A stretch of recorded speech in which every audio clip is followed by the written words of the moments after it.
जी नाज़रीन वाक़िया आगाह कई पिया पीटीआई चेयरमैन इमरान खान की गिरफ़्तारी खां पोइ कराची में पीटीआई जे मस्टल कारकुननि शारा फैसल बंद करे छॾियो आहे।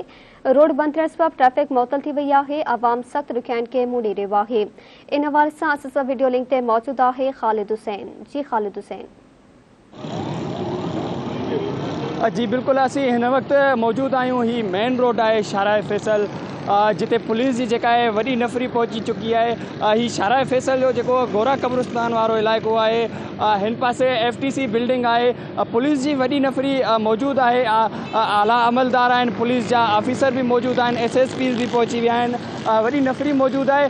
PTI जे जेके कारकुननि तरफां पुलिस मथां शेलिंग कई वई है, तोड़ फोड़ कई वई है, नुक़सान जेको थियो है पब्लिक प्लेस ते भी नुक़सान कयो पियो वञे। अवाम लाइ ॾुखियायूं पैदा कयूं वयूं आहिनि।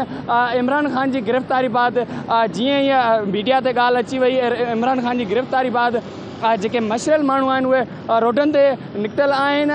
अवाम जे लाइ मुश्किलातूं पैदा कयूं वञनि पियूं। कराची जो शाराए फैसल ते हिननि जो एहतजाज हलंदड़ आहे। रोड जा ॿई पासा हिननि ब्लॉक कया आहिनि। हिननि खे मुंहुं ॾियण जे लाइ, शरपसंदनि खे मुंहुं ॾियण जे लाइ पुलिस जी वॾी नफ़री पहुतल आहे।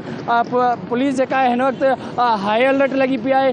पुलिस जेके आहिनि औरत हेड कांस्टेबल भी मौजूद आहिनि। वॾो तादाद आहे पुलिस जो। ही KPO ऑफिस भरिसां गोरा कब्रिस्तान वारो इलाइक़ो सॾिबो आहे। हिन वक़्तु पुलिस जी जेका आहे वॾी नफ़री मौजूद आहे। रोड जो जेको आहे हिकु पासो हिन तरफ़ आवाम जे गाॾियुनि जे लाइ आमदो रफ़्त जो जेको आहे जारी आहे। माण्हुनि खे जेको आहे मुतबादिल ॿिए रस्ते ॾांहुं मोकिलियो वञे पियो। पुलिस जी हिन वक़्तु वॾी नफ़री FTC शाराए फैसल वटि मौजूद आहे।